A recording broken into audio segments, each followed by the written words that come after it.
All right, welcome to Food Literacy for All. I'm going to start off with a couple quick announcements, and then I'm going to turn it over to Lily, who's going to introduce our guest for tonight.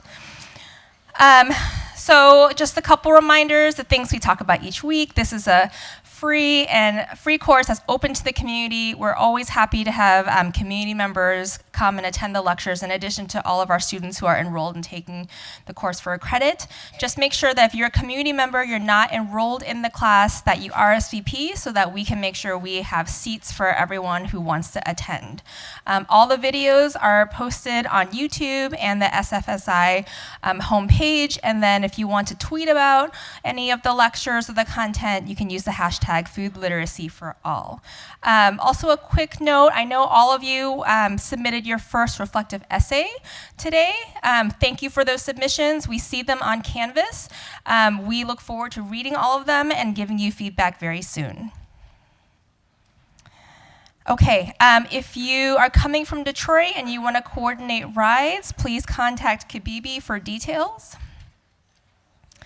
We have a paid urban ag internship in Detroit this summer. So this is in partnership with Jerry and Hebron, who's one of the course co-instructors and couldn't be here tonight. So at Oakland Avenue Urban Farm, as well as at D-Town Farm.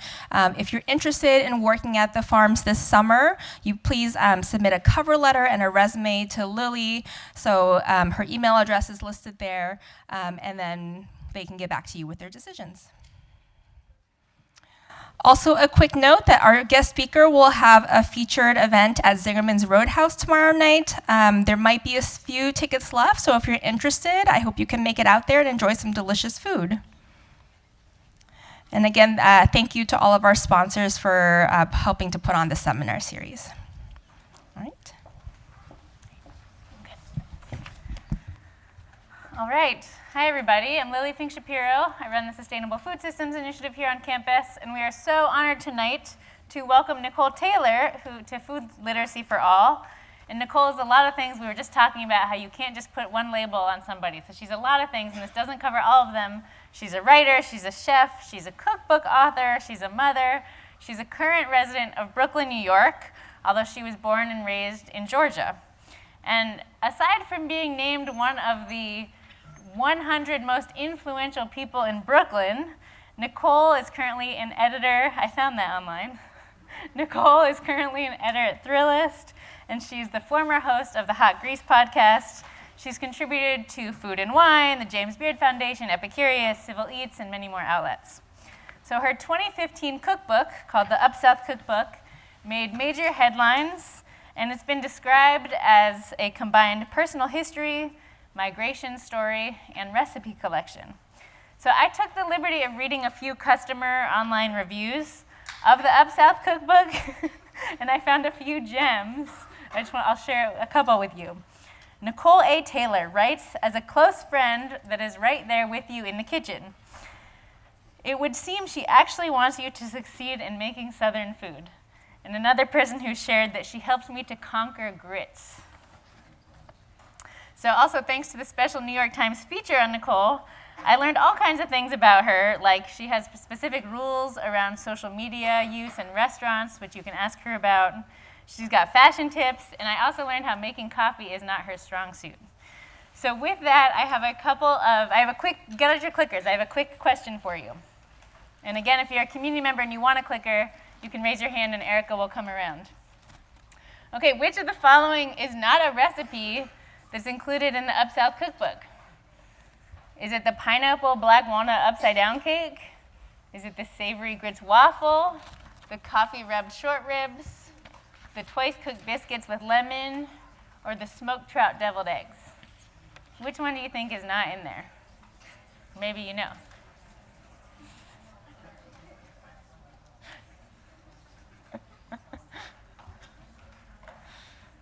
Okay, you all think that the coffee rubbed short ribs, you're not sure. You think probably no coffee rubbed short ribs. Is that in there, Nicole? It is, and we're serving it tomorrow. Yeah, that's right. It's in there. They're serving it tomorrow. You can eat it at Zingerman's Roadhouse. D, twice cooked biscuits with lemon, not in there. That one, but if you're interested, I made that one up. You can still make that. All right. And with that, I'm so excited to welcome Nicole Taylor to Food Literacy for All.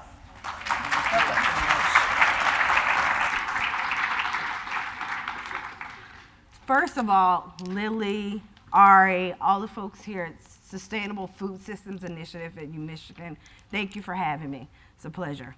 I have to start off by saying I have a terrible cough, so please excuse me. So the bio thing, we have to talk about the bio. You did a great job. But I'm always super scared when someone is reading my bio because I've done so many different things in food. Not only in food, I've worked in nonprofits, I've been a retail girl. So I'm like, what are people gonna possibly dig up about me?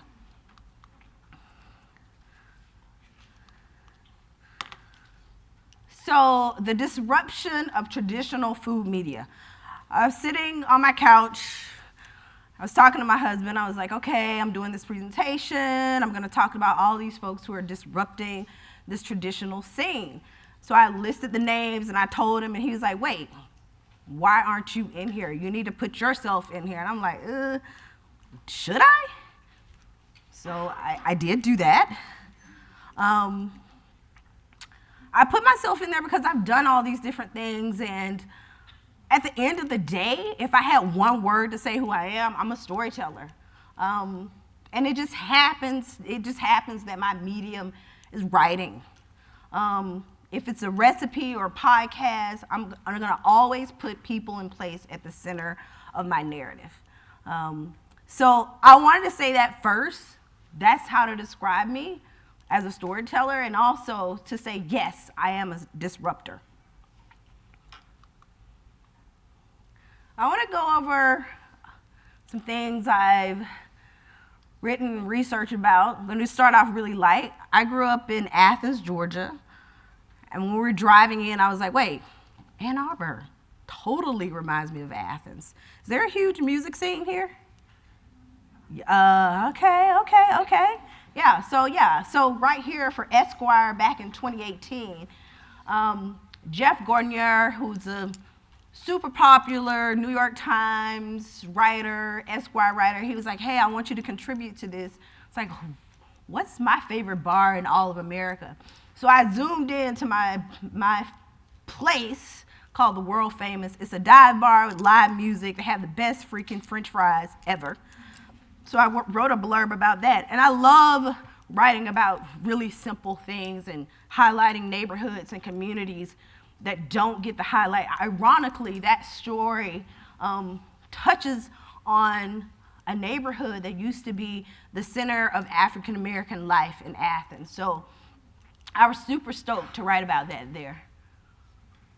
You'll see here I've written about chefs and what they're doing in New York and how they're changing the game. And this is a story about Chef J.J. Johnson, his now closed restaurant called, which restaurant was this? Was this Chef's Club or the Cecil? He's had a few different ones, but it talks about his journey from being in the back of the house, the sous chef, to this big star in the food media game. Another big piece that I'm super proud of that I wrote in 2018, James Beard Foundation. How many people in here have heard of the James Beard Awards? Okay, we got a lot of food people. Yeah, okay. So they're the Oscars of the food world. And over the last several years, if we had a hashtag to describe the James Beard Award, it would be James Beard Too White. Similar to the Oscars Too White hashtag that became really popular. So I wanted to do a deep dive in what, and give James Beard, they asked me to write something, and I was like, oh, I want to write about you. And they were like, okay, cool. I did a deep dive and kind of gave them some pointers of what they needed to do to change the voting process, the submission process of the awards, and luckily, they did. So I'm super proud of that piece. I think it changed the game. I put myself out there. I'm sure a lot of people are looking at this like, oh my God, here she goes again. But this just so shows the power of using your voice. Disrupting. And then I have two other lighter pieces. maple sugar, peach brandy. I always try to lean into my Southern heritage. And then this piece in the New York Times, this was the first piece or either the second piece I wrote for the New York Times about Martha's Vineyard. How many people know Martha's Vineyard? Great. How many people knew that it's a huge vacation spot for middle class, aspirational Black Americans? Great. So I wrote a whole story, like talking to people who've been vacationing in Martha's Vineyard for 50 and 60 years, and the foods tied to that. It's a beautiful ode to a place that I got introduced to through Dr. Jessica Harris, who is the most prominent scholar on African American Black foodways across the world.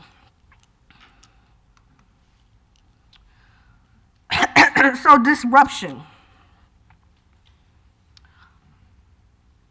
Very quickly, here are some ways that before I got to get all those fancy, splashy bylines, I just started doing stuff, right?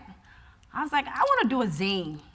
I don't want to pitch to anyone. Matter of fact, I think I was pitching to publications. They were like, nah, we'll pass. So I did a zine here talking about the Green Book. Well, actually, it was inspired by the Green Book. I did this zine about 6 or 7 years ago.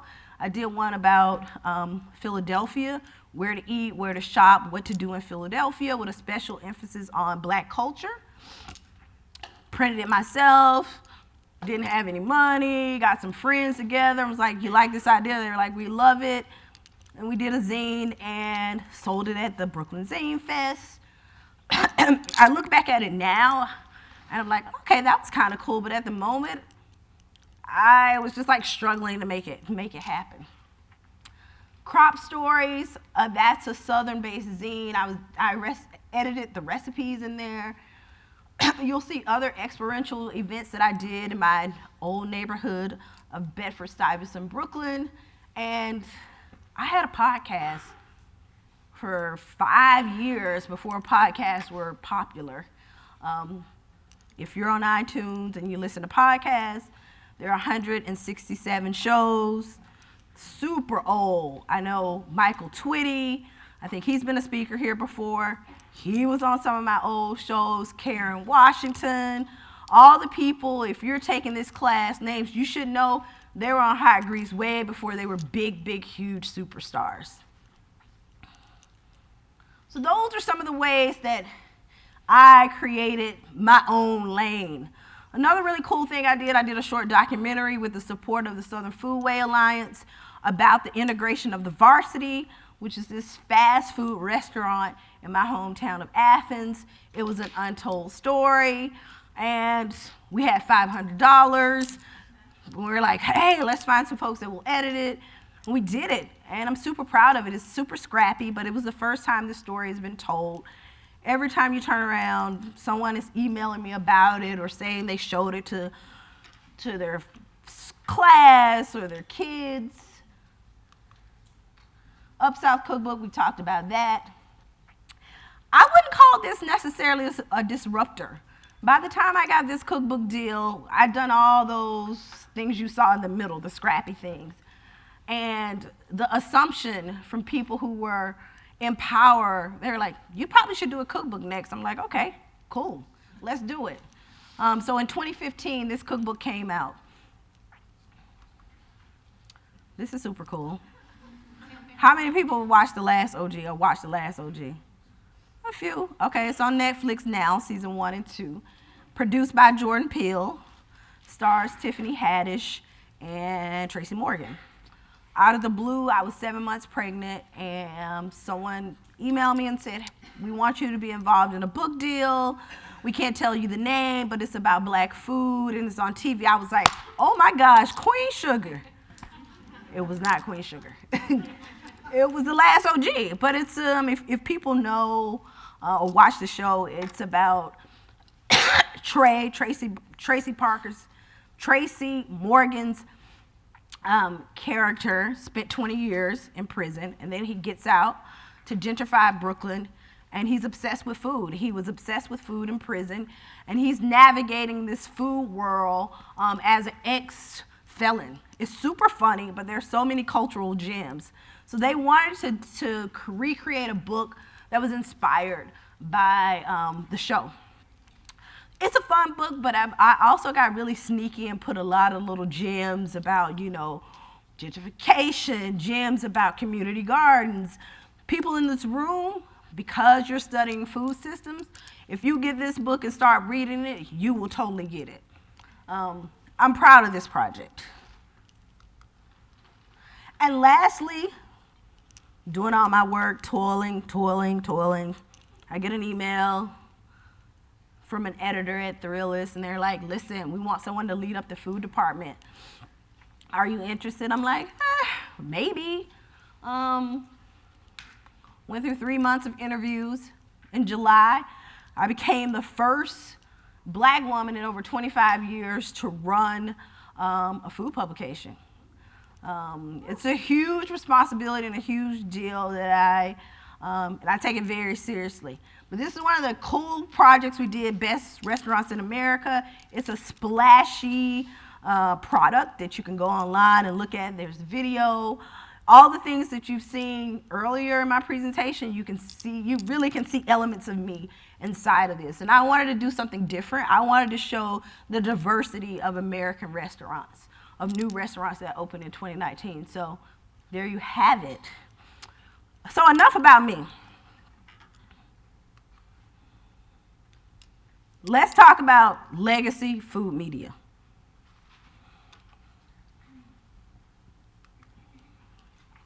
Okay, clicker time.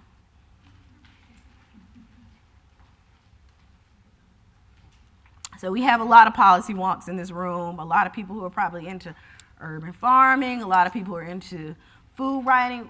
Where do you go for your stories? And then I'm going to ask like 3 people, one from each section. Tell me a place. Oh, okay. Washington Post. Okay, a lot of Washington Post. That's interesting. Interesting. I'm glad to see Civil Eats. I love Civil Eats. They've been around for a really long time. They do great work. I want to take one person over here. What other places do you read about food systems and food policy?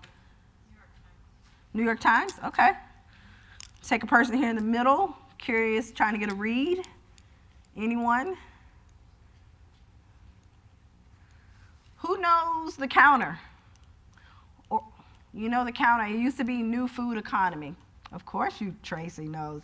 It used to be New Food Economy. Definitely you should check out. They're doing great stuff. Someone on this side, I want to hear. What did I miss up here? Nobody?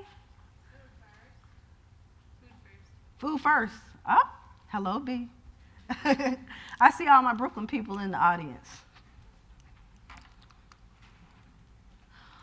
So reading or digesting food information, I like to say, I actually stole this from The Counter, but they did a really good job of illustrating the 2 people you find, or the 2 people writers or content makers are aiming for. People in the industry, or they're writing about the industry, or eaters. And then you see this axis here of food systems.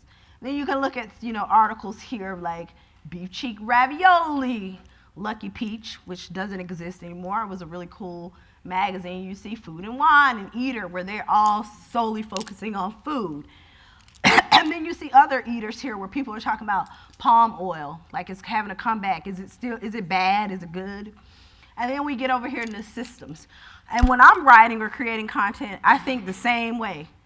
Is this for industry? Is this for eaters? Am I writing about people in the industry? Am I writing about chefs or eaters? But this is a way to kind of put food media in a category.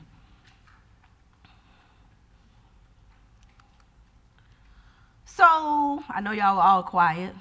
Maybe I'll dance and you'll wake up. I hear the laughs. Legacy publications. How many people still read magazines and get a magazine subscription? Like, go to the mailbox. Way in the back in the red. Tell me what magazine you get in the mail. Okay, Slow Food. Oh, they have a magazine? It's like a leaflet?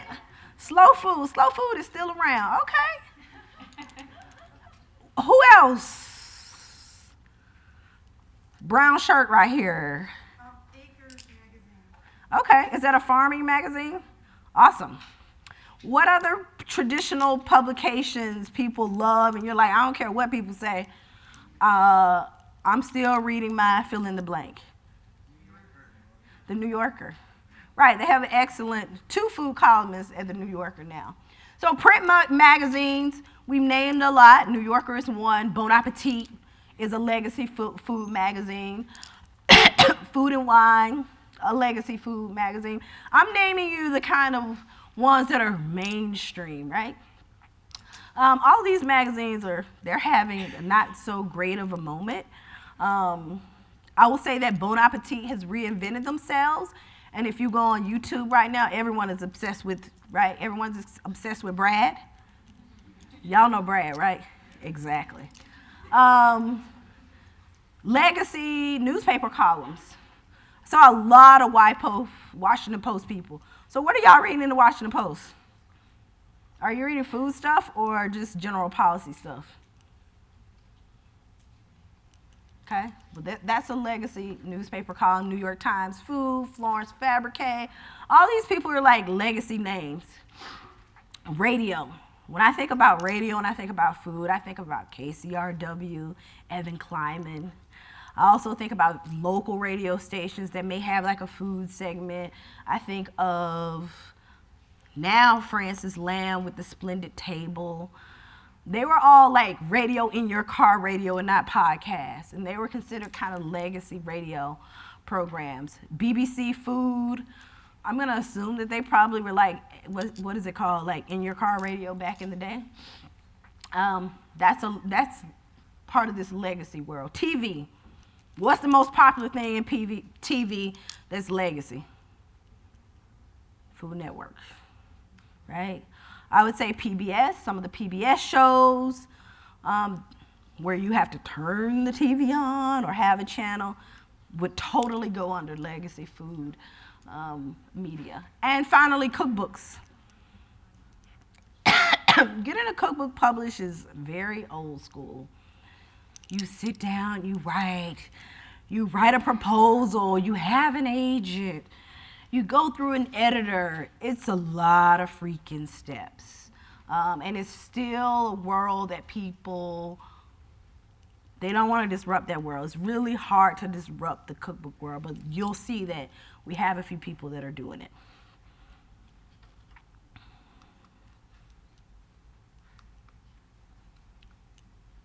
I've said this a million times, disruptors. What are disruptors?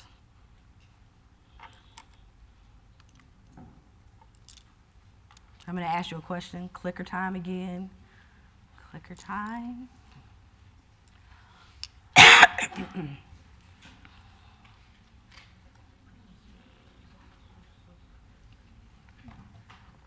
didn't spell check anything. I didn't Grammarly anything, so I hope I'm all good.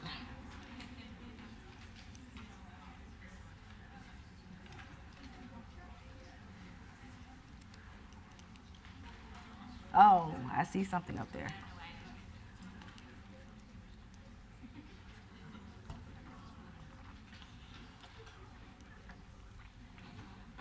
Wow, okay. We have a lot of Amazon users in the house. Okay. Yes, Amazon changed the game for people, right? I mean, I'm guilty. I do get diapers from Amazon. Everything else, I try to shop local. Rideshare. I was expecting, I assumed that we would have, like, that would be a huge number in rideshare. Meal kits. What do you guys think about meal kits? Did it disrupt the game? Kind of, right? Right. Forbes 2013 has this great article about inventors or innovators versus disruptors.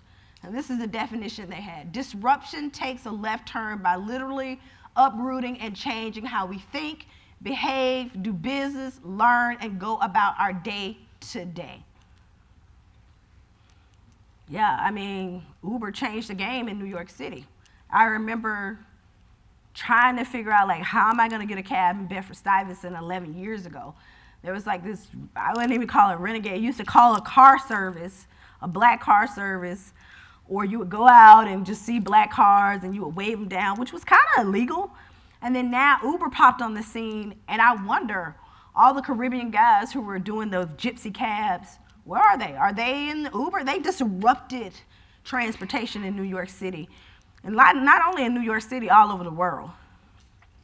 And we can go on and on about what that means for our environment, fair wages, but they disrupted the game.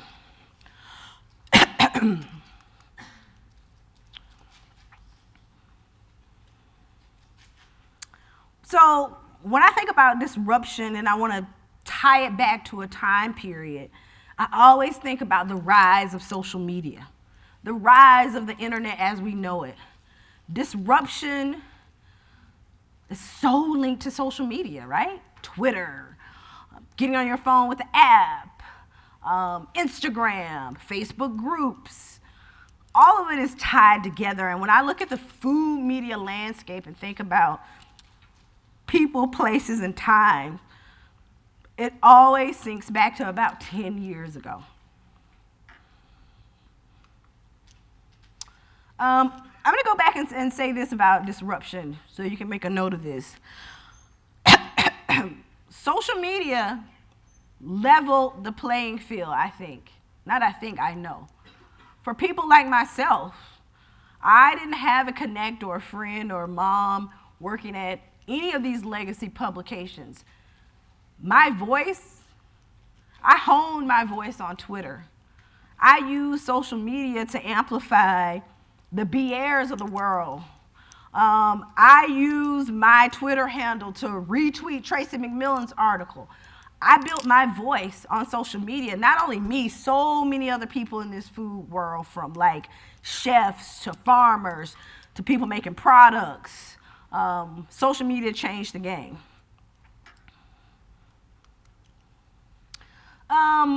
Characteristics of disruptors. Characteristics of disruptors. When I think about everyone who doesn't give a damn about what they say, or people who challenge the system, I look at them as rule changers. And it's the biggest thing that I see with disruptors. They change the rules. They start off by saying, I want to change this. And people are like, what? You want to do what? They're rule changers. The second characteristic, or the second thing that I see so much with people who've disrupted food media, so they have a really strong community, like a real life community. If they get in a jam, they can put up a GoFundMe and they have $1,000 to do a road trip to Oakland in like 5 days. They're the people, if they want to do a zine, they put up a crowdfunding project, maybe they didn't have enough time to promote it, and it doesn't get funded, and they're like, oh, I'm gonna do it again, and it gets funded. That's all about community, having a strong community. My motto is community over everything. I'm never gonna sell out myself to corporate media, because I know that my community is way bigger and way better and valuable, and they'll cut a check way bigger than any media company. So strong community is a characteristic of a disruptor. Talked about crowdfunding. When you look at people in the food system, food policy, food media, food change landscape, they have leaned on crowdfunding in a way that's remarkable. Someone in this room, some deep dive research on this. Leaned on it when people were like, oh, I'm fatigued from crowdfunding. What are they talking about again? But I know so many people in this community. Crowdfunding is how they get quick projects off the ground. And when people believe in you, What the hell is $20 or $10 or $5 or $1? So crowdfunding, you'll see that a lot coming up with Disruptors. Plus expert. What do you think that means? I had like 3 words there, and I was like, I'm just going to put plus expert and see what they say. Anyone want to take a guess? Somebody who knows the stuff. Knows their stuff. I like that one. Yes, green coat right here. Yep, that's another one. Anyone want to add to it right here in the jean shirt or blue shirt?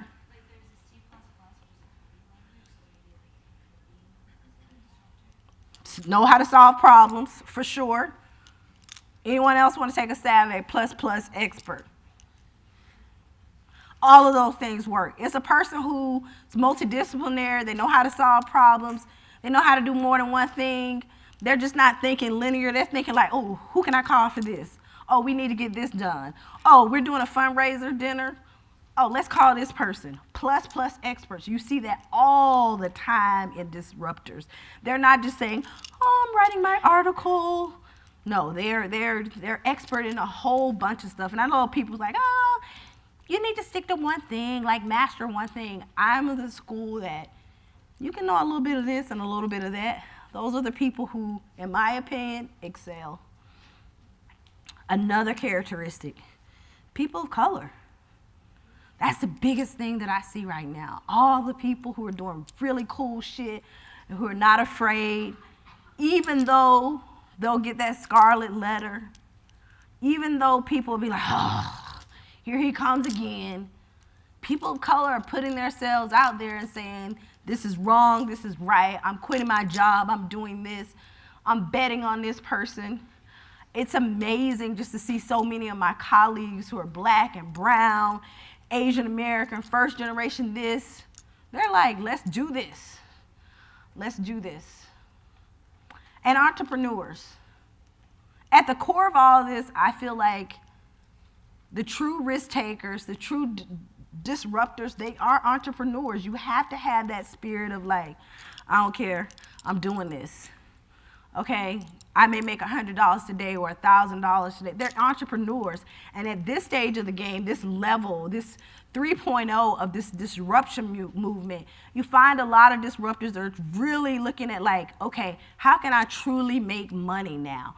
How can I stop like giving my whole self away all the time and monetize an aspect of what I was doing? I was just talking to a chef friend the other day, and he works at a restaurant. He also does pop-ups. And I was like, that ice cream, you need to partner up with Lotus Scoop. It's a black-owned ice cream company in Brooklyn. And you guys need to do a limited edition thing. You need to be making money while you sleep. We can't be in this cycle of just being broke and poor. I don't believe in that whole thing of struggling artists, struggling activists, struggling community person. We gotta live. We live in a capitalistic world. So what is the 3.0? How are we thinking differently of how to fund our projects and sustain our projects? How do we get in the faces of people in Silicon Valley? Or better yet, do we want to be in their faces? That's another conversation. Characteristics of disruptors in the food space. I'm sure there are plenty more. Does someone want to add to that? Do you think you have some other things to add?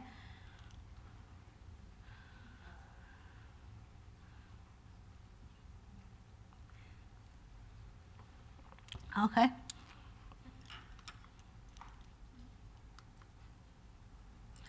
So now I want to highlight some people who inspire me, who I consider the ultimate disruptors. How did you guys enjoy last week's lecture? Woo-woo, Racist Sandwich Podcast. Co-founder, Racist Sandwich Podcast, Soleil Ho, who is the food critic of the San Francisco Chronicle. This girl changed the game.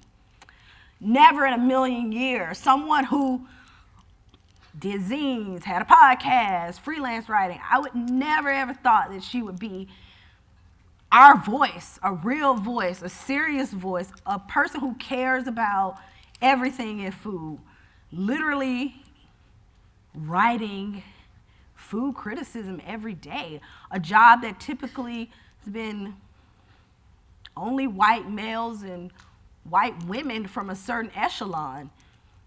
And she's in that spot. She's a person, when I get in a tight, I literally can email and say, vent via email.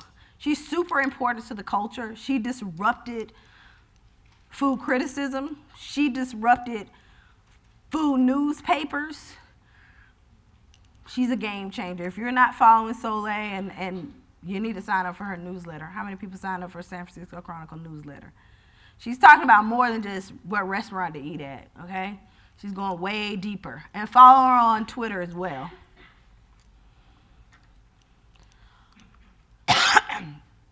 Angela Davis. Angela lived in Virginia forever, and now she lives in Detroit. We've never met. I've known her online for the past like 10 years. She changed the game and continues to change the game and creates her own lane. She's been featured and done splashy posts in the Washington Post. She's cooking. She's the category on the axis about eating. But she's also like doing it in a way that's super cool and super in tune with the majority of people that are on Twitter, who over-index on Twitter. She does this really cool thing called Kitchenista Sundays or Sunday Kitchenista. I forget the hashtag. But what I love about her is that she has about 10 ebooks. And if you talk to her, she's making money off her ebooks. More money than she would make in publishing a book with a major publisher. I'm just always shocked that like Chronicle Books or Norton has not scooped her up. She has a massive following, and she knows what she's doing. She's just not frying chicken.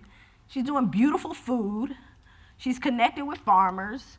She has kids. She has all these sensibilities that legacy publications and legacy personalities like your Allison Roman. I love Allison Roman's recipes, but Kitchenista, she can get down with Allison Roman too. She's disrupting food media. She's basically saying to traditional food media, I can do my own thing without your stamp of approval.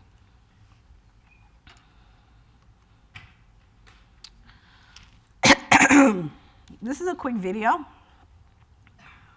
Ultimate Disruptor shows a chef who's also a farmer. He's changing the perception of family farms. He's changing the perception of generational wealth and who's farming.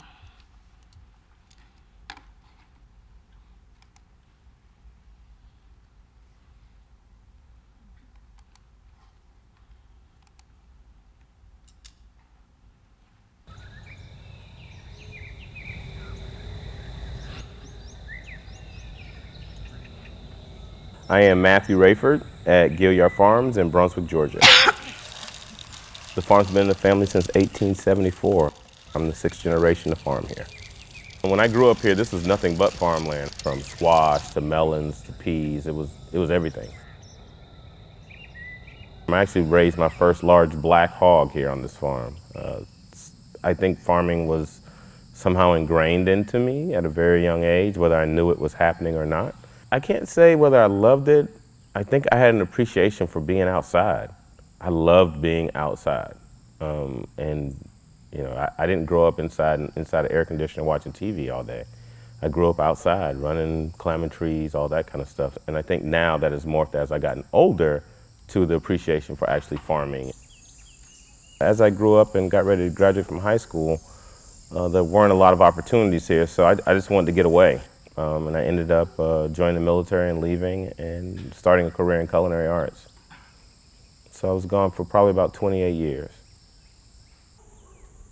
The original land was 476 acres, and my sister and I now have 28 acres of that land to actually farm on.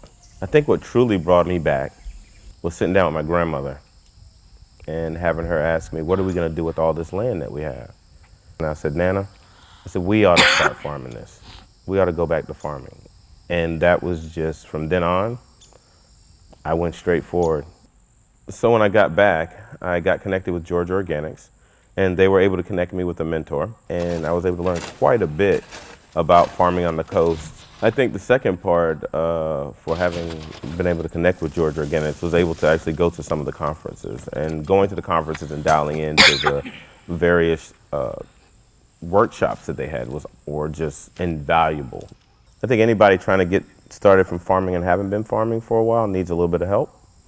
And I was able to seek some help locally by going to our local NRCS office. And they helped guide me on figuring out how to work with and get an EQIP grant, which allowed us to get a high tunnel and some other things for the property. I think that was our initial, kind of like push for help. So to have those grants available and having that opportunity was a great plus for us. More recently, my fiance just moved here probably around September.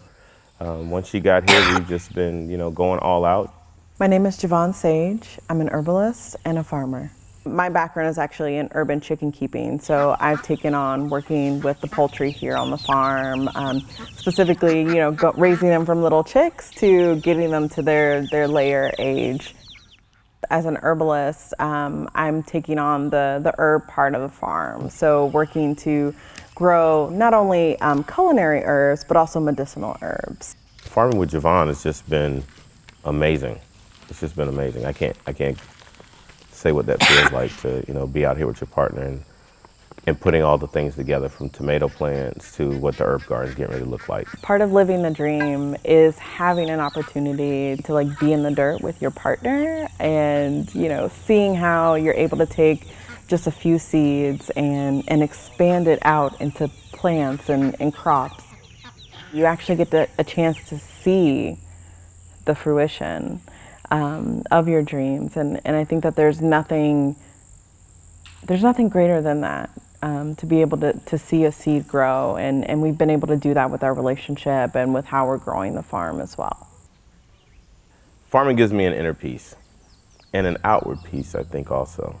I love nature, and the farming piece allows me to actually plant, watch it grow, and then nurture it all the way through. And I can't say enough about that.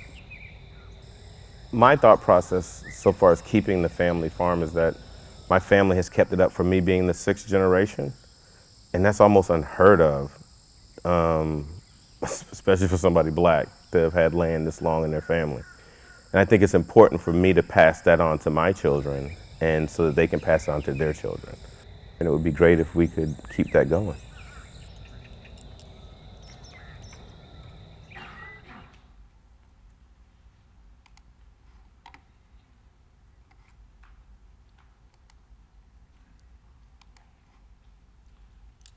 I successfully did it.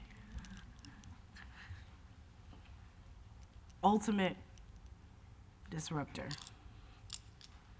My next one, Steven Satterfield. Oh my gosh, I think he's been at a row house before for one of your dinners. You guys should get Steven here. He's amazing. Huh? He's our wine consultant. Oh, there you go. Steven is a lot of things. He has all the characteristics of a disruptor. But one of the cool things that he's done is he's the founder of Whetstone Magazine. Beautiful magazine. If I had to describe it and put it against a traditional or a legacy food publication, it would be Saveur, right? People know that magazine. Boy, I think they do like 2 issues a year now, or maybe 4.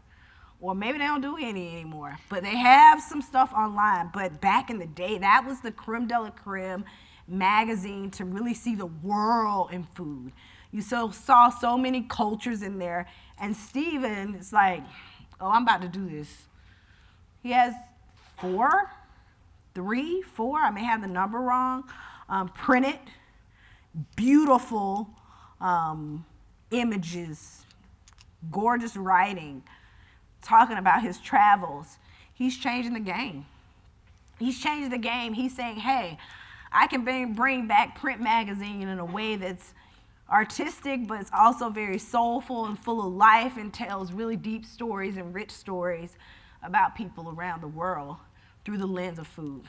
So this is actually from his Grub Street Diet. How many people tune in to Grub Street Diet? It's a series that New York Magazine has. Super funny. Could be cool, but it's him talking about how he loves pizza and he loves wine. He's a former Somm.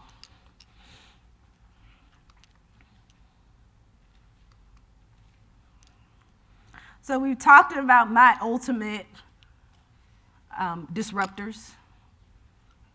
The future, 2020. We're in 2020.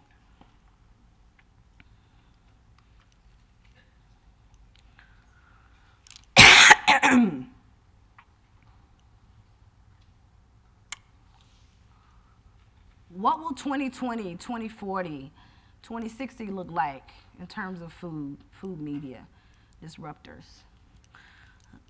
I gave it some thought. You'll see more organizations, right? I think there are a lot of cool organizations now. The next slide is going to talk about some of them. Queer Soup Night is an organization that I love. You see organizations like EAT, which is a database of people of color and folks who identify as queer who are in food. You can go on this database. So you're starting to see stuff like that pop up. Products. Disruptors are going to get in this product game. I feel it. I see it. I see it bubbling up. That's the future. Protests. Yeah, we're going to protest in the fall. We're going to protest after the fall. There are going to be more deliberate protests online, in real life. You're going to see more of that in the food space. I feel that.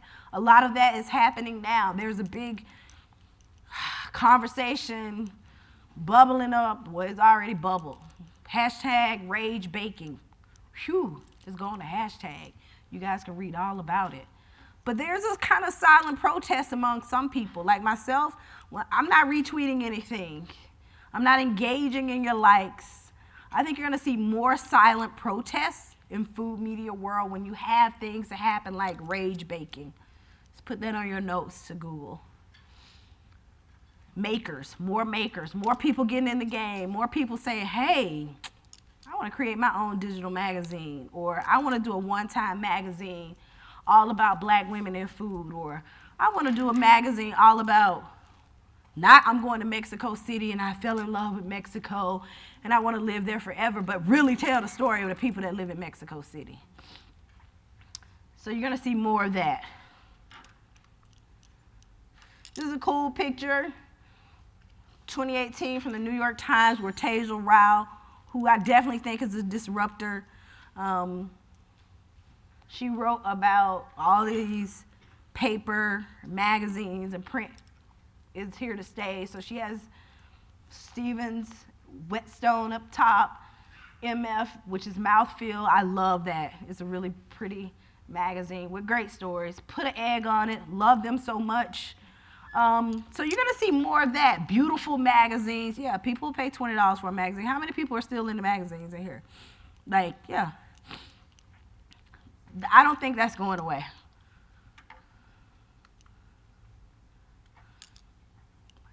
This is just building off of the previous conversation I was saying about organizations. Queer Soup Night, they have chapters all over the U.S. Is there one here in Ann Arbor? Queer Soup Night? Oh, someone needs to start that. It's super cool. Black Food Folks is based in New York City. There were all these black people in food. We never had a place to commune. So two people, Colleen Vincent and Clay Williams, who's a photographer, just kind of like did this impromptu newsletter. It's not even a newsletter. It's really an email and an Instagram handle. Then you have Resistance Serve, which is a conference that just finished or just completed their second conference in New Orleans last week. Fresh Fest, POC people who are doing beer and breweries. So a lot of things are happening. I want to hear from you guys, though. I want to know what's happening in your world. What are your big plans? What are you doing now? Tell me about yourself. Are you a writer? Do you want to write? Are you an activist? I always feel like most people who are really activists, my thing is if you're an activist, you don't walk around and say, I'm an activist. Are you a farmer, policy nerd, artist? Oh.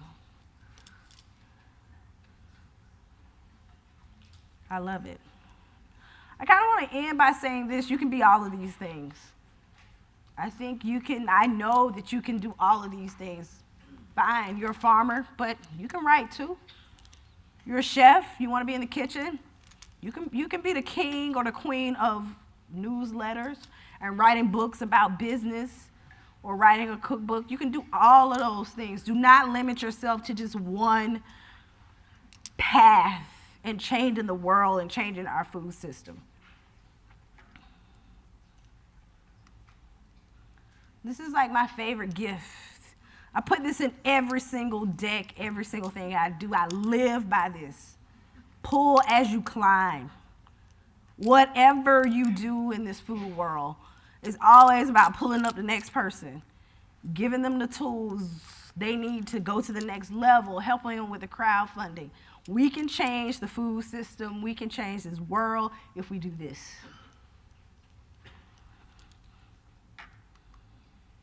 Thank you.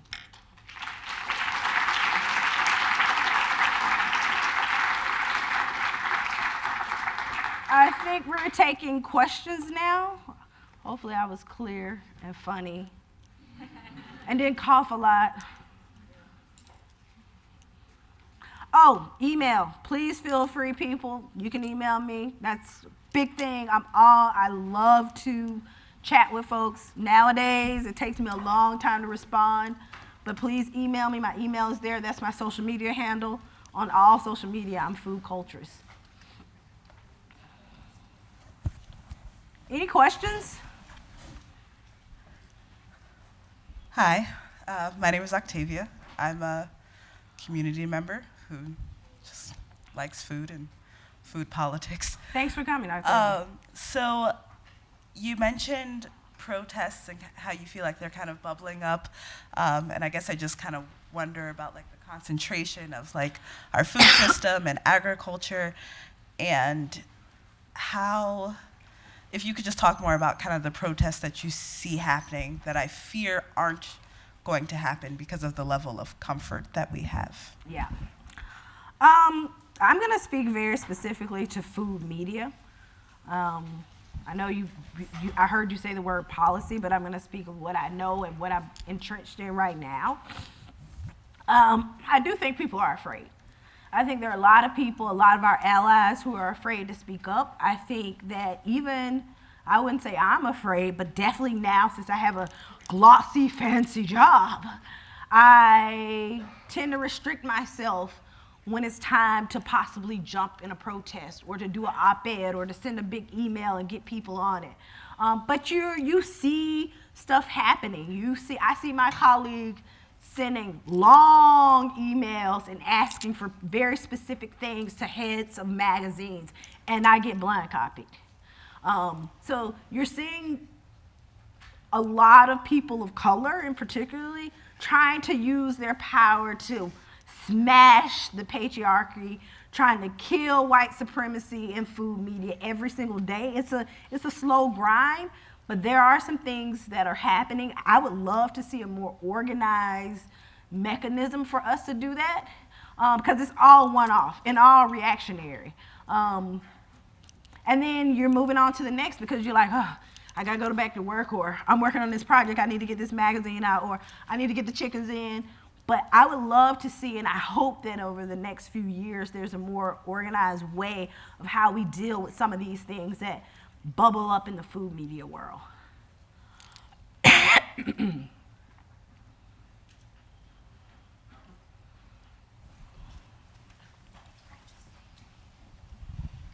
Hi, I'm Shannon. I'm a student. I'm a history and a film major, so I'm going to send this to my parents so they understand that I can be more than one thing. I'm with that. I'm curious what you think the space is for disruptors in like adjusting our perceptions of high-end food, specifically like thinking about like Michelin star restaurants and the attitude that there is of those restaurants and the people who have the privilege to eat there. Well, I mean, I always say this. I say this to young people who are in food. You need to understand the landscape of those high-end restaurants, understand the language and the players, like do your homework. And when you do that, it's easy for you to have real deep conversations and produce content about, I hate to say low or under $20 or whatever, but about restaurants that aren't in that Michelin star or whatever. And let's be real, no one cares about a Michelin. I'm gonna be honest with you, serious food people who really understand the game, we know that awards and Michelin stars, it's just, it's problematic. There are a lot of problems. There are a lot of articles about voting and campaigning and marketing. Inside ball players know that there are problems. But what I would say to you is know the landscape, know the New York City, who's John George, who's Boulay, know, because a lot of those sous chefs in front of the house people, those are the disruptors. Those are the people who say, oh, I'm leaving this fancy place and I'm going and starting me a pizza spot with nothing but natural wine in the middle of fill in the blank. So that's why I think it's important to understand and know the players in Chicago, in the big cities, in San Francisco. You don't have to dine there, but you should have the language to be able to know this is this person, they came out of this restaurant, they sold it to this person. It keeps you in the game. I think that's one thing that's helped me. Sure, I'm all about black food. I'm all about helping people of color, but I can get in the room with the best of them and have a conversation about the highest of food in the United States. I think it's important.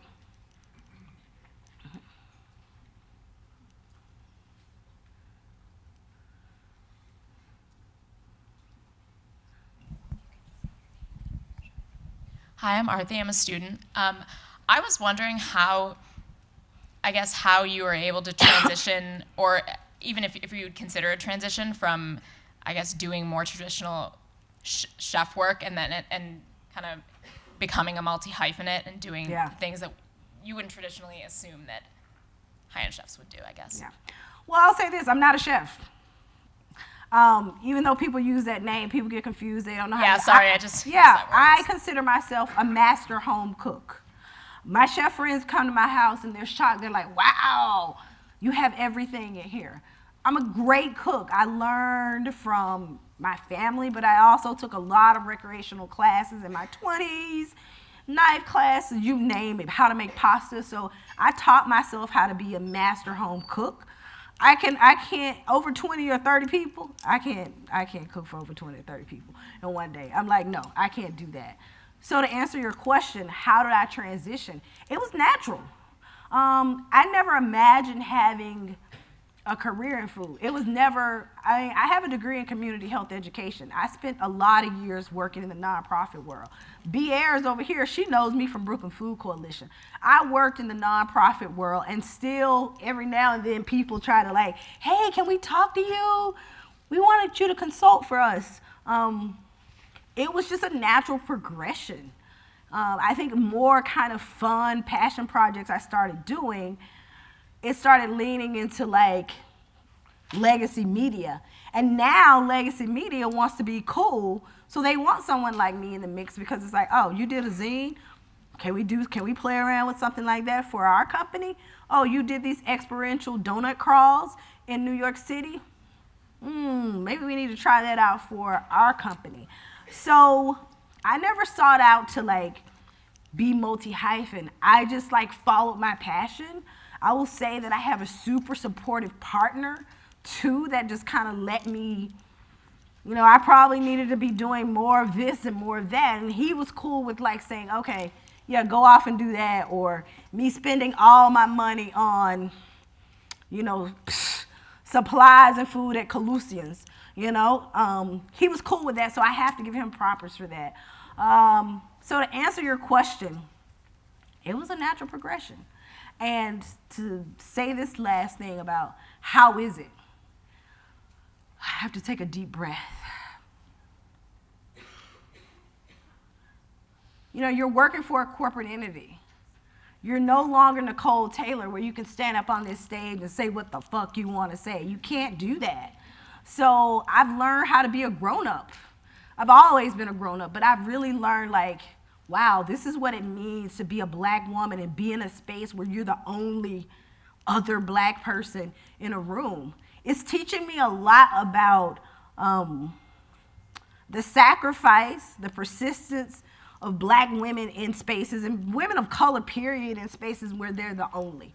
So I like to say now that I'm growing and I'm being stretched for something else that's bigger that I can't see yet. Yeah. Mm-hmm.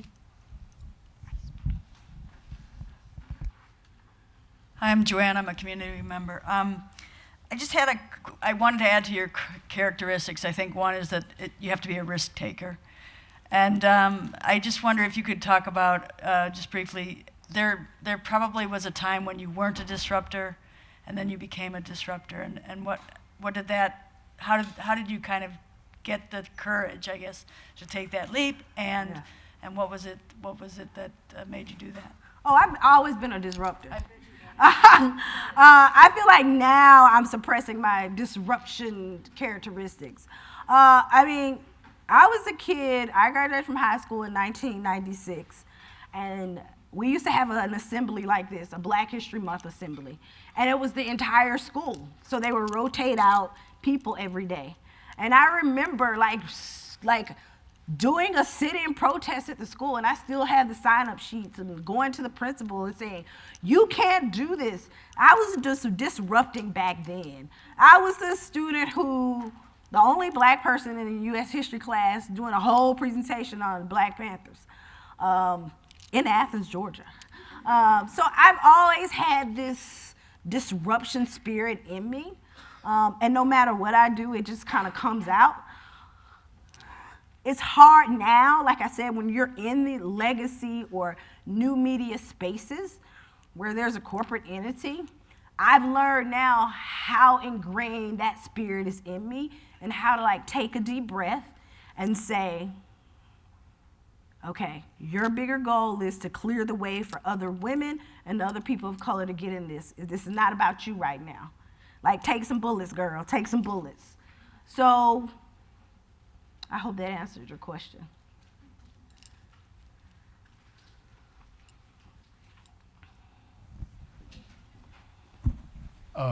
So I kind of was going to ask about self-doubt. I think we all naturally just kind of have that. And I tell myself, yeah, you're amazing, you're this person.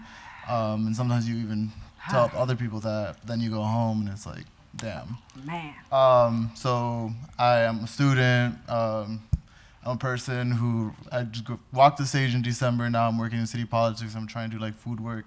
But it's still like that whole thing, like, oh, you're the youngest person in the room, or like, you just feel like your ideas are like bold, and it's like really city government, so you're kind of like in a brown office building. So like, how do you get that little flame? I deal with that every single day. Every day. Even on my personal projects. I have to, what I'm learning now, I have to center myself every single day, and sometimes I have to go back. Doing this was a great exercise of me, like saying, okay, well, you're not that bad. I have to remind myself every day, like, you've done a lot, you have a lot more to do, but also, too, not being hard on myself, right? Stop, like, picking everything apart. And then the third thing I would say, what I haven't done and I'm trying to do more in 2020 is celebrate myself and celebrate the small little things, like celebrate more. Instead of just being like, oh yeah, I finished that, on to the next. Like, and then I'm gonna add one more thing, community. My community lifts me up every single time. I had a rough day and I reached out to a friend. I was so low on Friday, so low. And she was like, you're great, Nicole. Why are you letting this like screw your mind up? And so my community lifts me every time. Make sure you find your tight people who are gonna be there with you regardless. If you're down under the floor with $2 or you have $200 million, and they're gonna be with you and lift you up.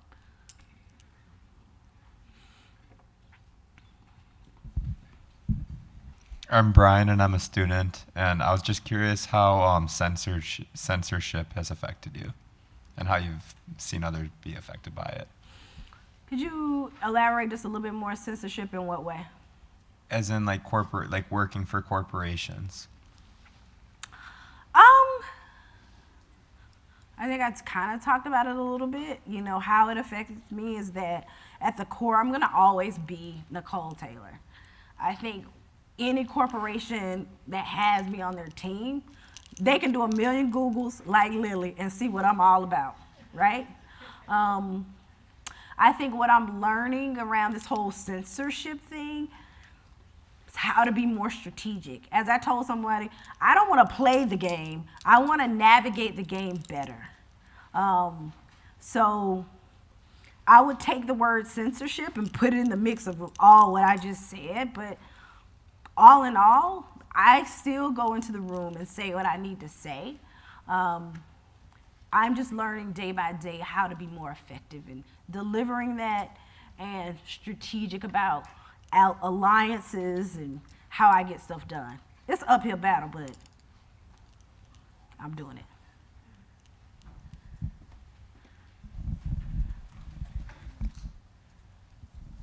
Hi, I'm Madison. I'm a student in public health. So my mom grew up in Georgia, so I'm like familiar with Athens and the varsity, which you talked about. You kept bringing up this topic of like community, and I'm also Southern, so like I feel like I connect with that. Like I have a big community around me, but I feel like many people don't. And I was wondering if you could give tips or kind of talk about how to cultivate a community around you if you just don't have that natural family community or maybe a workplace community or something. So just wanted to hear about that. Ironically, I was able to build community in New York City. I've been in New York 12 years, 13 years, through social media. Crazy, right? I found all these amazing people from Twitter conversations, and then it's like, let's meet for coffee. So some of my closest friends, it sounds so crazy, some of my closest friends I met on Twitter, but it's true. It's just so happened we met on Twitter. So I would say social media can be a great place to find like-minded folks. Funny, at the holidays, my table is usually full of Southerners. I don't know how that happened. Maybe because they know I'm gonna cook. But I feel like once you like connect to one person, they're like, oh, such and such is from the South. Another thing I just started doing in my house, I would host like movie nights. Start hosting like little small things like, I'm gonna do a cheese party, invite 2 people over, tell them to bring 2 people. That helped me build a community in New York. I knew no one in New York when I moved there. I will say my husband almost got a job where that was gonna take us across the country. And he was like, we can't leave New York now, have a small baby, because we have too strong of a community here. And we want our kid to see that. So it takes time, but it's little small incremental things. And also too, what I don't like, people having these superficial relationships where they just want to like take you out to coffee because they want to write for you and just don't want to get to know you. I think it's super important when we're building community in real life. Don't make it about work. Just chill. Just talk about the new movie that's out, or hey, did you see? I don't know what's on Netflix now. Fill in the blank on Netflix and have a conversation about that. I don't always want to talk about food media. I don't always want to talk about rage baking. I don't always want to talk about the farmer's market, believe it or not. Even though I can talk about all those things for like hours.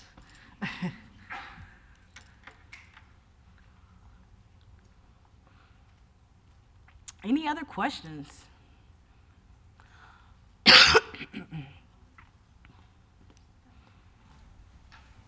So I'm Sue, I'm a community member. I work in a low-income community, and most of the people of color I come in contact with are doing side hustle food. What I mean by that is when they gotta pay for their kids' school clothes, they cook. And then they like call up everybody and we all buy food. And there's a lot of those, particularly women, who have small kids and are single moms who would like to make the next step, but don't really have a clue as to how to do it. And they're amazing cooks. I mean, I buy their food all the time. You know what I mean? And they're cooking out of their house, or they're cooking out of the church basement kitchen that's not busy during the week. And then they're, you know, when they're cooking, they'll put out an email that says, I'm cooking, you know, this is the options. And they haul it to the office building in the back of their car, and they feed people. But I don't know how to, I'm a good friend and I'm a mentor to a lot of folks, but I don't know how, I have no clue as to how to tell them how to make the next step. Well, what is the next step? Because I will tell you, like, the people that I know, they don't want a restaurant. They're like, oh, I want to cater. I mean, I think the conversation is talking about caterers, and in particular if they're women of color and they're black women. I think about Georgia Gilmore. There's a beautiful piece in the Times about Georgia Gilmore and in Southern Living. She's a black woman. She lived in Montgomery. She's really the unsung hero of the civil rights movement up until the day she died in the 90s, from the 1960s to the 1990, whatever year she died. She was cooking food in her kitchen at her house, and very much cooking food as an activist, but also to make money. So my thought is, like, how are we defining the next step, right? Maybe they need to be a caterer. I wouldn't necessarily say somebody, go get a restaurant or go get a stall in a food hall. I mean, maybe they can keep doing the delivery or catering services. There's so many caterers that make buku money. People in the restaurant industry, they want to cater. That's where the money is. So I would start having conversations about catering and bringing in examples of successful caterers, maybe not people who are making, you know, hundreds of thousands of dollars, but are able to live a solid working class life by catering. But I wouldn't push that whole, you need a restaurant, a flashy big next step. It's not the only way. All right, and with that, please join me in thanking Nicole once again.